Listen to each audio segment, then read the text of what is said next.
Hello friends, income tax के cases की series में आज जो इशू हम डिस्कस करेंगे वो इस चीज को लेकर के है कि जब एसएससी की असेसमेंट प्रोसीडिंग चल रही होती हैं और एसएससी अपने किसी क्लेम को या अपनी किसी एग्जम्पशन को, डिडक्शन को क्लेम करने के लिए जो एविडेंस देता है, असेसिंग ऑफिसर उन एविडेंसेस को या तो कंसीडर नहीं करते या एक स्टैंडर्ड लाइन लिख करके ये बोलते हैं कि ये एविडेंसेस सफिशिएंट नहीं है और एसएससी के क्लेम को ये कहकर के रिजेक्ट कर देते हैं कि जो एविडेंसेस सबमिट किए गए हैं वो ऑथेंटिक नहीं है। तो ऐसी परिस्थिति के अंदर जब ये मैटर एडिशंस के बाद अपील में होते हैं तो रेवेन्यू की जर्नली ये दलील रहती है कि इस मैटर को दोबारा एओ के पास रिमांड बैक कर दिया जाए ताकि वो एसएससी के एविडेंसेस को वेरीफाई कर पाए, उनकी ऑथेंटिसिटी को चेक कर पाए, जिसकी वजह से असेसिंग ऑफिसर की गलती की वजह से या उसकी इनकैपेबिलिटी की वजह से एसएससी को बार बार रिमांड बैक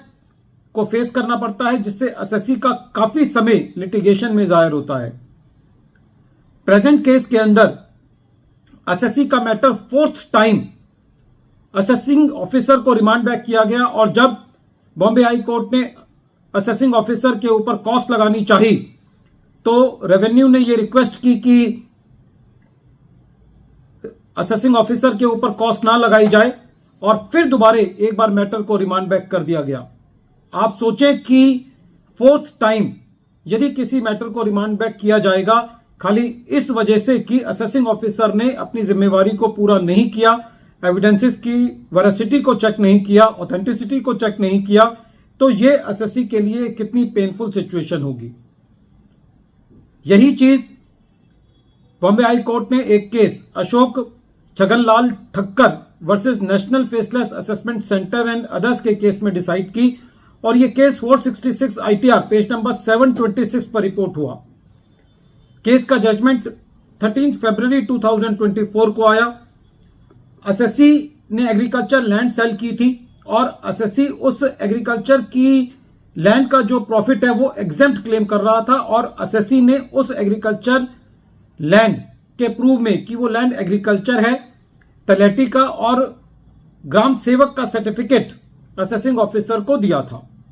असेसिंग ऑफिसर ने इन दोनों सर्टिफिकेट्स को नहीं माना और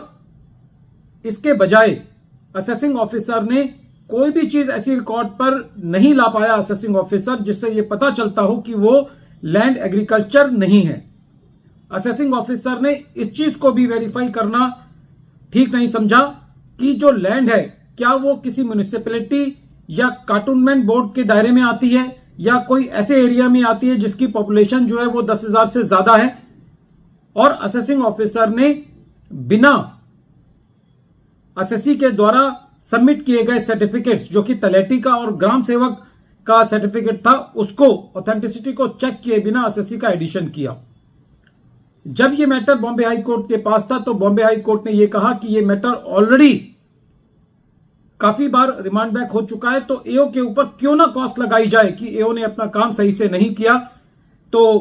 रेवेन्यू ने रिक्वेस्ट की कि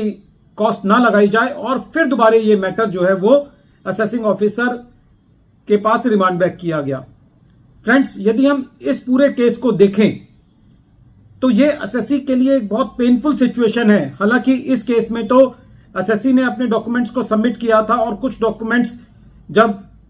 सीआईटी अपील के पास मैटर था तो सीआईटी अपील के पास भी सबमिट किए थे और जब सीआईटी अपील ने रिमांड रिपोर्ट मांगी एओ से तो एओ ने उस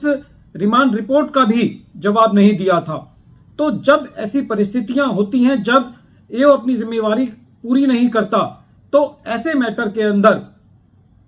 एज ए प्रोफेशनल मेरा यह मानना है कि कानून के अंदर कोई ऐसा चेंज लाया जाना चाहिए जिससे वो मैटर रिमांड बैक ना हो करके ट्रिब्यूनल्स और कोर्ट के पास ये डायरेक्ट पावर्स हो कि वो उन मैटर्स को क्वैश कर दें और रिमांड बैक ना हो। इससे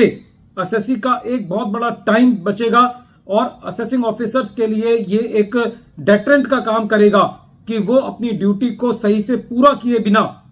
ऑर्डर पास नहीं करेंगे, क्योंकि वो अपनी जिम्मेवारी को पूरा नहीं करते। इससे लिटिगेशन जो है वो सालों साल चलती हैं। तो प्रेजेंट केस के अंदर डिपार्टमेंट ने आखिर के अंदर ये कहा कि इस बार मैटर जो है वो नेशनल फेसलेस असेसमेंट सेंटर को रिमांड बैक ना किया जाए, असेसिंग जुरिस्डिक्शनल असेसिंग ऑफिसर को रिमांड बैक किया जाए,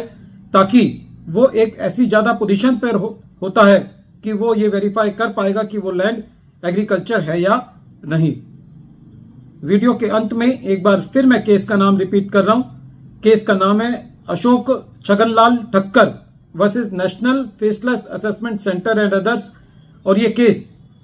466 ITR पेज नंबर 726 पर रिपोर्ट हुआ। मैटर बॉम्बे हाई कोर्ट ने डिसाइड किया और इस केस का जजमेंट 13 फरवरी 2024 को आया।